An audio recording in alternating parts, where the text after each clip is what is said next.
7 to 8 year old HondaCity VTEC with automatic transmission. Wonderfully kept car, done around 80,000 kilometers only in these 8 years. That's hardly 10,000 kilometers per year.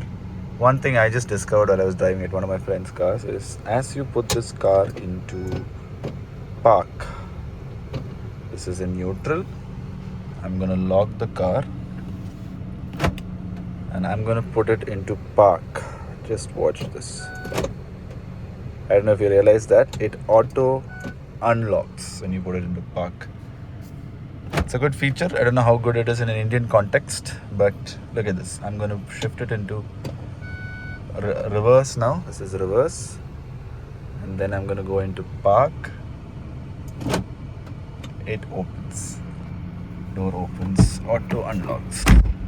It's a smart feature to have in a car. Safety wise, I don't know.